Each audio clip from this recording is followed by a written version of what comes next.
Hello students. तो हमारा जो पीरियोडिक प्रॉपर्टीज का ये रहेगा थर्ड सेशन। ठीक है, पहले दो क्लास में मैंने पहले क्लास में डिस्कशन किया था trick to remember periodic table. दूसरे क्लास में डिस्कशन किया था how to find the group number, block, period. ठीक है, अब डिस्कशन करेंगे पीरियोडिसिटी इन प्रॉपर्टीज। ठीक है, जिसको हम जो पीरियोडिक प्रॉपर्टीज होता है उसको हम डिस्कशन करेंगे।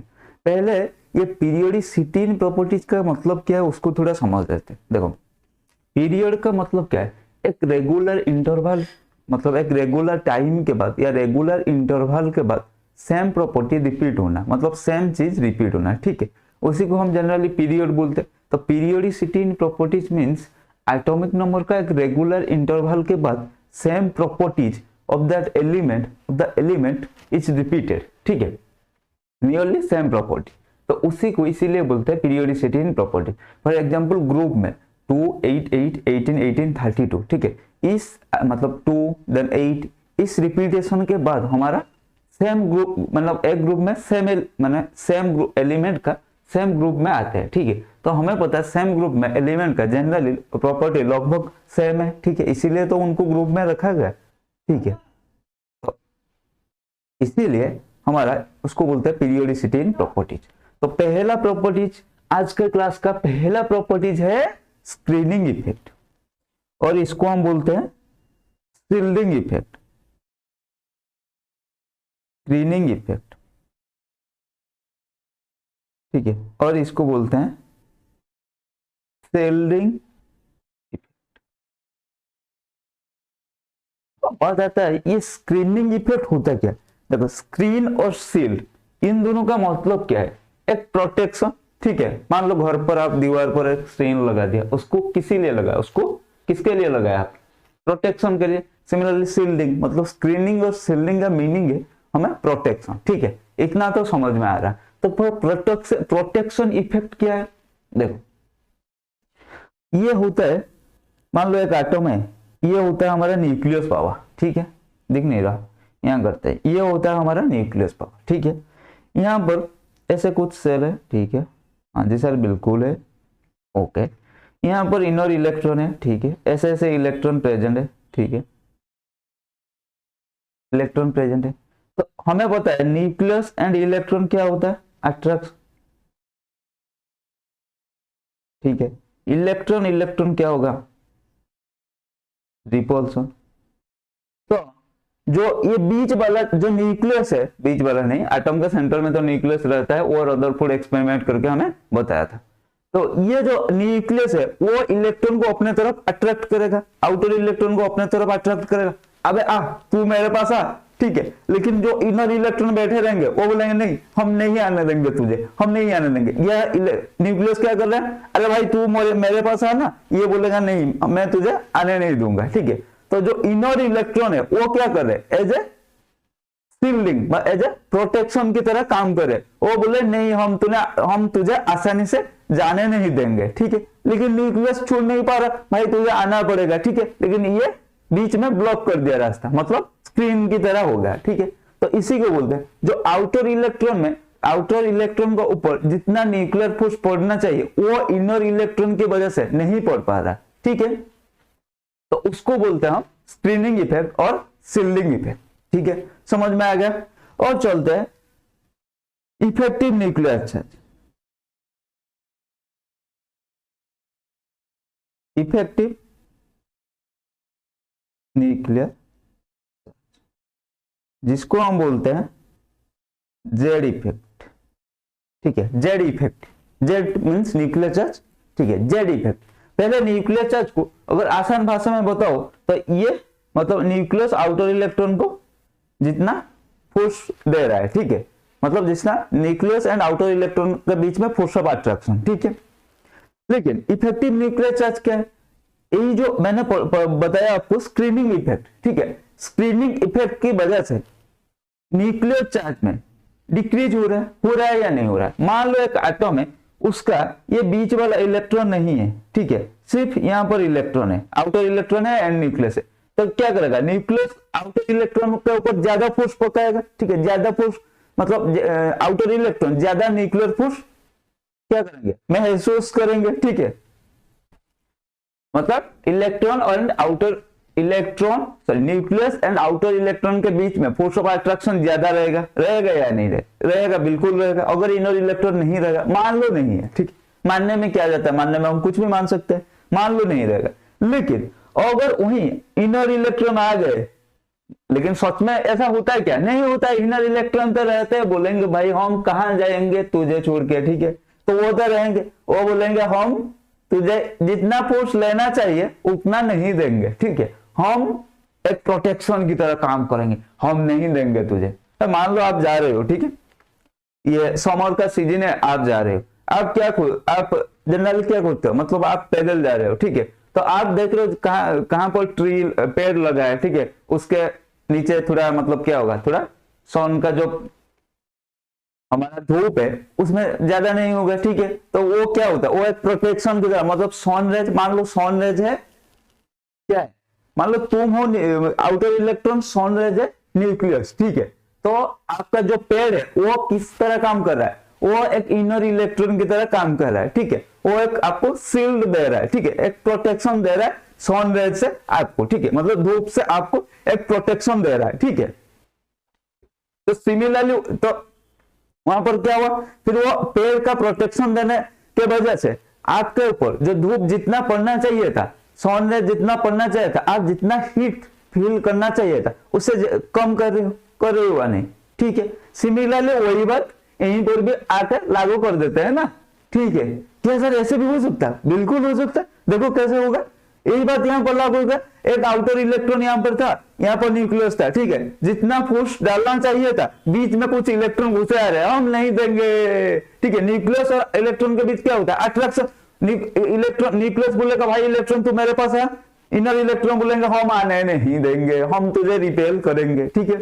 तो जितना कहने का सिंपल सा मतलब है, अगर इनर इलेक्ट्रॉन नहीं रहता तो जितना आउटर इलेक्ट्रॉन के ऊपर न्यूक्लियर फोर्स पड़ना चाहिए था, ठीक है, उससे कम पड़ेगा, तो उसी को बोलेंगे इफेक्टिव न्यूक्लियर चार्ज। तो इफेक्टिव न्यूक्लियर चार्ज फिर क्या हो जाएगा, जेड इफेक्टिव इक्वल्स टू, इसका एक फॉर्मूला है, जो एक्चुअल न्यूक्लियर चार्ज होना चाहिए माइनस क्या, स्क्रीनिंग कांस्टेंट की वजह से कम हो रहा है, तो इसको इसलिए माइनस सिग्मा, इसको बोलते हैं स्क्रीनिंग कांस्टेंट,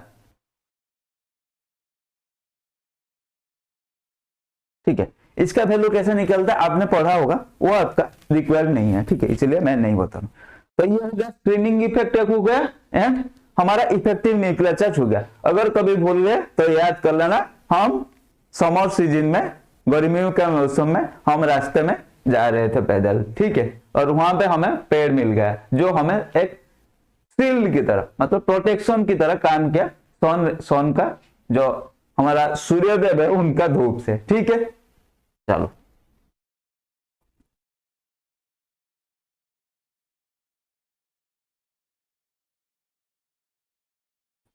तो ये था हमारा प्यारा सा shielding effect and effective nuclear charge, ठीक है।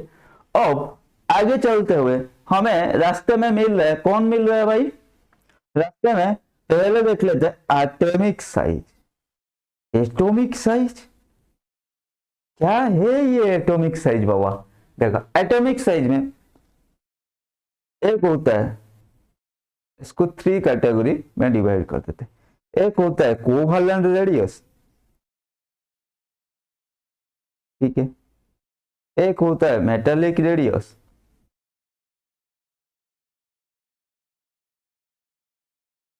एक होता है van der Waals radius,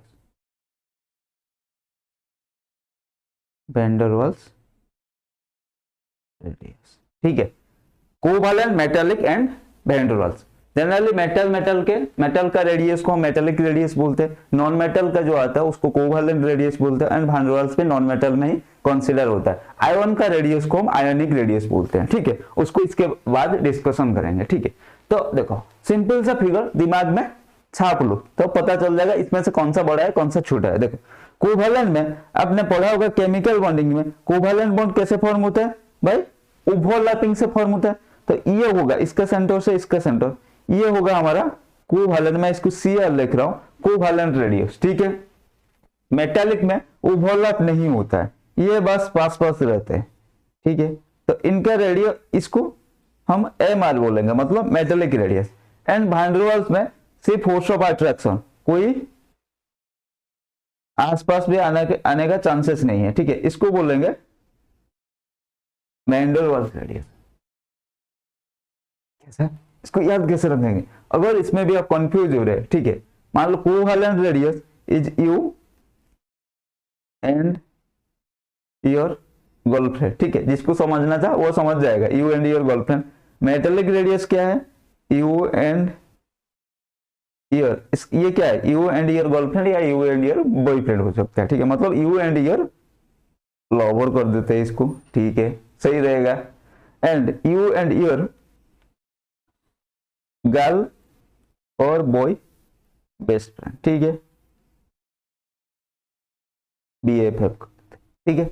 you and your, तो इसको याद कैसे रखना? Covalent radius equals to you and your lover. Metallic radius you and your, मतलब आप बॉय हो तो आपका गर्ल बेस्ट फ्रेंड, आप गर्ल हो तो आपका बॉय बेस्ट फ्रेंड, ठीक है। अट्रैक्शन तो ज्यादा रहता है लेकिन ज्यादा क्लोज नहीं होता, मतलब कहने का मतलब यू एंड योर लवर बहुत ज्यादा क्लोज होते हो, ठीक है। ऐसे ऐसे क्लोज होते हो, बहुत ज्यादा क्लोज होते हो, चाहे मेंटली इमोशनली, ठीक है, क्लोज होते हो। You and your best friend, ठीक है, इतना मतलब क्लोज होते हो, मतलब आपका बॉन्डिंग अच्छा रहता है लेकिन इतना भी क्लोज नहीं होते हो। यहाँ पर क्लोज होते हो, ठीक है, लेकिन बॉन्डिंग थोड़ा सा वीक हो सकता है यहाँ पर, लेकिन आप क्लोज होते हो, ठीक है। मेटेलिक में क्या होता है? मतलब you and your opposite gender का जो बेस्ट फ्रेंड होता है, आपका बॉन्डिंग बहुत अच्छा होता है लेकिन आप इतना क्लोज नहीं होते हो, मतलब बॉन्डिंग अच्छा होता है, आप क्लोज नहीं होते हो, ठीक है। Then van der Waals radius में क्या है? You and your cross, you and your cross, जो ना तो कभी मिल सकते हैं, ना तो कभी मिले हो, ना आज तक मतलब आज भी मिल पाओगे, ना आगे जाके मिल पाओगे, बस सिर्फ दूर से फोर्स ऑफ अट्रैक्शन, ठीक है। तो वैन डर वाल्स को कैसे याद रखोगे? यू एंड योर क्रॉस, बस सिर्फ दूर से फोर्स ऑफ अट्रैक्शन। मेटेलिक में you and your opposite gender का बेस्ट फ्रेंड, बस आपके बीच में अट्रैक्शन, मतलब आप दोनों के बीच में बॉन्डिंग बहुत स्ट्रॉन्ग है, बस आप आसपास मतलब पास पास रहते हो। लेकिन यू एंड योर लवर में क्या है? बॉन्डिंग भी थोड़ा सही है एंड आप ज्यादा क्लोज रहते हो, ठीक है। तो पहले ज्यादा क्लोज रहते हो तो ये होगा जैसा ओवरलैपिंग से कोवेलेंट बॉन्ड, वो ज्यादा क्लोज आते हैं, ठीक है। मेटेलिक पास पास आता है, मतलब क्लोज आते हैं, इतना क्लोज नहीं। लेकिन मान लो यू एंड योर क्रॉस, ना कभी मिल पाओगे ना कभी बात कर पाओगे, बस दूर से फोर्स ऑफ अट्रैक्शन, ठीक है। समझ में आ गया? तो ये तीनों में इसको तो याद रखने का ट्रिक था। अब ये तीनों फिगर देख आपको पता चल जाएगा कौन सा इसमें बड़ा है कौन सा छोटा है, मतलब कौन सा रेडियस। तो सबसे बड़ा कौन सा है? Van der Waals radius, then metallic radius, then हमारा कोवेलेंट रेडियस, ठीक है। सबसे बड़ा पता चल रहा है, देख के पता चल रहा है कौन सा सबसे बड़ा है कौन सा सबसे छोटा है, ठीक है।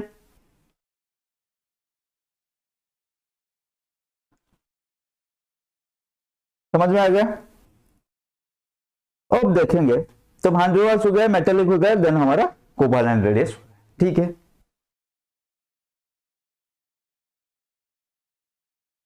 अब देखते हैं factors affecting atomic radius. Factors affecting atomic radius, ठीक है।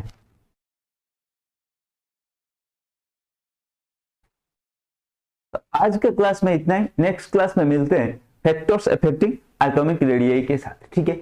आज डिस्कशन कर लिया हमने screening effect, effective nuclear charge and हमारा थोड़ा बहुत हमने एटॉमिक रेडियस के बारे में, van der Waals, covalent and metallic radius के बारे में थोड़ा डिस्कशन कर लिया, ठीक। नेक्स्ट क्लास में हम डिस्कशन करेंगे फैक्टर्स अफेक्टिंग एटॉमिक रेडियस। कौन सा फैक्टर एटॉमिक रेडियस को हमारा इफेक्ट कर रहा है उसको थोड़ा डीपली चर्चा करेंगे, ठीक है।